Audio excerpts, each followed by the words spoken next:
जय हिंद मित्रों, इस वक्त हम मौजूद हैं कोरबा कलेक्ट्रेट परिसर में। यहाँ पर आज कलेक्टर सोमवार है चूँकि, तो आज कलेक्टर जनदर्शन होता है। कलेक्टर महोदय कुछ समस्याओं को, जिनकी समस्याएं होती हैं उनकी सुध लेते हैं, उनकी समस्याओं को सुनते हैं और उसका निदान करने का भी प्रयत्न की जाती है। यहाँ पर हरदी बाजार थाना क्षेत्र अंतर्गत ग्राम उतरदा से कुछ पीड़ित आए हुए हैं और उनकी एक समस्या है कि उनके शासकीय भूमि पर निर्मित मकान को वहाँ के कुछ दबंगों के द्वारा अवैध तरीके से तोड़ दिया गया। वापस उस मकान के विषय में इन्होंने इस मामले को संज्ञान में दिया है। कलेक्टर महोदय से जो है न्याय की गुहार लगाई है। जन समस्याएं जब कलेक्टर सुनते हैं जनदर्शन पे, इस तरह के जब महिला पुरुष अपने दूध मुहे बच्चे तक को लेकर जो है आते हैं दूर दराज से, तो कहीं ना कहीं जनप्रतिनिधियों का उनको सहयोग नहीं मिलता है। कहीं ना कहीं शासन प्रशासन उनकी सुध नहीं लेती है। यही कारण होता है कि दूर दराज से भी लोग कलेक्टर जनदर्शन तक पहुंचते हैं। तो इस तरह की स्थिति निर्मित नहीं होनी चाहिए। यदि क्षेत्र में जनप्रतिनिधि हैं, चाहे वह सरपंच हों, चाहे वह क्षेत्र के वार्ड के पार्षद हों, विधायक हों, उन सबों से हमारा निवेदन है कि इस तरह की समस्या जो लगातार कलेक्टेड में इस तरह से मानो कि मेला लगा हुआ हो, जन दर्शन लग रहा है, तो कहीं ना कहीं ये बड़ी समस्या है। यदि जन दर्शन में लोग लगातार बड़ी मात्रा में जो है आते हैं दूर दराज से अपनी समस्याओं को लेकर, तो उनकी समस्याओं को वही निदान करने की कोशिश उन जनप्रतिनिधियों की करनी चाहिए। यही दायित्व उनका है। ऐसा समझते हैं आप सब? आइए जानते हैं क्या समस्या है। आपका नाम बताइए। मेरा नाम प्रेम सिंह जी, ग्राम उतरदा से रहने वाला हूँ। हाथों में ये आवेदन लेकर आप जो है कम से कम 6-7 पन्ने का आवेदन है। किस तरह की समस्या है आप? समस्या में एक झोपड़ी बना के मेरे दादाजी रहते थे, हम भी सब परिवार रहते थे वहाँ। कहाँ पे? उतरदा ग्राम पंचायत में। अच्छा, उस शासकीय भूमि में है जी। और उस भूमि, उस मकान को सरपंच, उप सरपंच, तहसीलदार, पटवारी द्वारा नाजायज बनाया करके तोड़ दिए। अच्छा, ये कह के तोड़ दिया गया कि आपने नाजायज बनाया, जबकि वो शासकीय भूमि थी। अच्छा, तो अब वह उस पर ऐसा क्या बनाने का उद्देश्य है कि आपका तोड़ दिया गया मकान? अब इनको वही बताएंगे सर कि क्या बनाएंगे उन लोग। जी, यह तो एक सवाल का जो है खड़े करता है कि आखिर शासकीय भूमि को यह कह के तोड़ दिया जाए, जहाँ पर अनेकों शासकीय भूमि पर अवैध कब्जे है महाशय, उनको हटाने की भी जहमत आप कर दीजिए। जहाँ पर कितने लोगों का घर टूटा है? अकेला मेरा ही घर टूटा है सर। आपका टूटा है, लेकिन आपके समर्थन में यह सब आए हुए। हाँ जी, तो पूरा परिवार है, कहीं आपका परिवार है, यह पूरा परिवार है। यह उस घर से, उस मकान से प्रभावित परिवार है। जी हाँ। अब देख पा रहे हैं, ये इनका एक परिवार है। ये परिवार की कितनी ज़्यादा संख्या है और एक परिवार के इतने आश्रित लोग दूध में है, बच्चे जो हैं, यहाँ पर महिलाएं भी आई हुई हैं। यह बेहद ही निराशाजनक चीज़ें हैं। यदि इस तरह की समस्याएं सामने आ रही हैं, तो हम क्षेत्र के जनप्रतिनिधि से निवेदन करते हैं कि यदि इस तरह का उन्होंने एक मकान तोड़ने की जहमत उठाई है, जहाँ पर तमाम प्रशासनिक अधिकारियों को बुलाकर अवैध बोलकर इन जरूरतमंद व्यक्ति का मकान यदि तोड़ दिया जाता है, तो अन्य अवैध कब्जा जहां पर बड़े पैमाने पर हो रखे हैं, उन पर कार्रवाइयां क्यों नहीं होती? उनके मकान क्यों नहीं टूटते? उनकी भी मकान टूटने की आवश्यकता है। यदि इस तरह के एक गरीब आश्रित एक ही मकान जिस पर सारे परिवार जो है आश्रित है, आज बरसात का दिन है और मकान को तोड़ दिया जाता है, तो कहीं ना कहीं जाती नहीं तो और क्या है? बेशक वह शासकीय भूमि है। क्या इसके लिए उनको नोटिस पहुंचाया गया था? आपको नोटिस दिया गया? मिला गया था। कितने दिन पहले नोटिस? नोटिस फिल्म 1-2 दिन पहले दिए थे। महज 2 दिन के? 2 दिन पहले। तो आप समझ सकते हैं, 2 दिन पहले आपको नोटिस थमा दी जाती है कि आप मकान को खाली कर दीजिए क्योंकि आपका अवैध निर्माण है। तो 2 दिन के भीतर क्या कोई मकान जो है खाली कर सकता है? टंकी खोला तो यह भी एक सवाल खड़े करता है कि यदि 2 दिन का मोहलत दिया गया, तो क्यों महज 2 दिन के लिए मोहलत में, 2 दिन की मोहलत में आप मकान को कैसे खाली कर सकते हैं?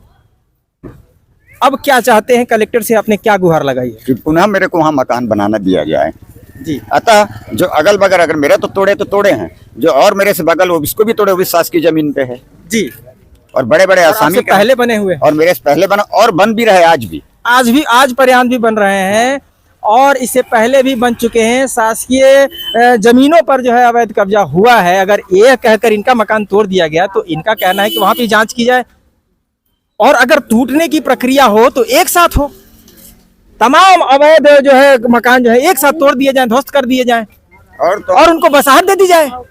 और अगर ऐसी चीजें हैं, जब गरीबों के आप शासकीय भूमि पर भी इनका हक नहीं है, चलिए वहां भी आपके नियम को यह मानते हैं, लेकिन एक के दुके पर कार्रवाई क्यों? कुछ चुनिंदा लोगों को क्यों छोड़ दिया जाता है? और पेट्रोल टंकी कार्रवाई होनी चाहिए तो सब पर होनी चाहिए। पेट्रोल टंकी खोला ऐसे कितने मकान अभी हैं जो अभी इस तरह से अवैध वहाँ पर लगभग निर्मित है? मैं नाम मत बताइए। 100 से ज्यादा मकान बने हैं। कौन सा जगह है वो? उतरदा और प्लास जो शासकीय जो नहर होता है, नहर के ऊपर बनाया गया है।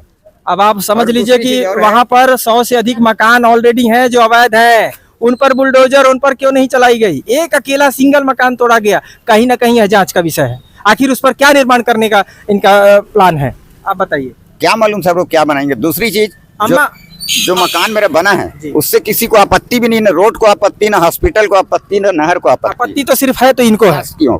वो भी सरपंच, उप सरपंच, तहसील। दूसरी चीज और जो शासकीय मकान बना है उसके हॉस्पिटल को भी हस्तक्षेप हो रहा है, उसकी खिड़कियां बंद हो गई है। क्या शुभ नाम है आपका? मेरा नाम शुभ नाम प्रेम सिंह। यह शुभ नाम प्रेम सिंह है। आपका वर्किंग, आपका काम क्या करते मैं हैं? मजदूरी करता हूँ। मजदूरी का कार्य करने वाले और मेरे व्यक्ति का यदि परिवार में मकान भी तोड़ कई दिया जाता है, इतने परिवार जो आश्रित परिवार है इनके मकान को तोड़ दिया जाता है इस बरसात के दिनों में, तो कहीं ना कहीं यह जाती ही है। यह एक जांच का विषय है। जहां पर सैकड़ों मकान अवैध हैं, इनके इर्द गिर्द उनको छुआ तक नहीं जाता है और इनके एक इकलौते मकान को तोड़कर ध्वस्त कर दिया जाता है। और खाली करने का मोहलत अगर दी जाती है तो महज 2 दिन की। कहीं ना कहीं ये जांच का विषय है। अम्मा आप क्या कह रहे हैं? भाई देख आओ बेटा, मोरो आजा पुरखा के मरघट्टी तक है, वही कर झोपड़ियों बनाए हैं, और वही करो जसमन है, वही करो पेट्रोल टंकी बनाए थे, कल्ला कल्ला के रोत रहे हैं, वो हंसत रही है।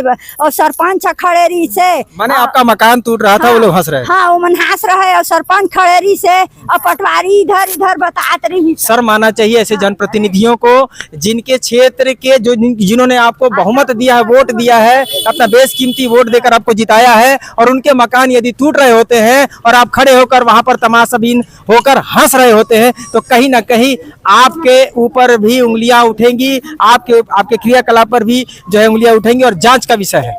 और आप क्या कहना चाहती हैं? आप कितने लोग हैं सदस्य घर में? हमन को 14-15 जन है। आपका क्या नाम है अम्मा? मेरा केजा ना है, केजा बाई ना है, और मोर बच्चा मन ना ये कौन है रिश्ता में आपके? एरा मोर मोर घरे परिवार के हक के घर माने पर क्या लगेंगे आप? मोर मैं कर फूफा ससुर जी, है मोर। जी, हाँ, और एक परिवार होने के जगह और रोजी मंजूरी करके सब एक खात साथ हम रहते सब है बेटा जाने। और मैं कलेक्टर महोदय से निवेदन करना चाहूँगा कि इनके मामले को संज्ञान में लेकर इनके साथ नरमी बरती जाए। जहाँ पर अन्य सैकड़ों मकानें वहाँ पर जो है निर्मित हो रखी हैं, सहयोग दिया गया है, वैसे इन गरीब का भी मकान बन जाना चाहिए। उनको भी आश्रय देने की आवश्यकता है, कहीं ना कहीं सहानुभूति की आवश्यकता है ऐसे गरीबों को। यदि आप और प्रशासन और जनप्रतिनिधि सहानुभूति नहीं दिखाएगा तो ऐसे गरीब कहाँ जाएंगे? ऐसे गरीबों का सहारा क्या है?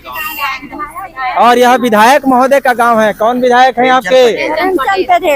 प्रेमचंद पटेल जी, जो कि विधायक के उन्हीं के गांव का मामला है।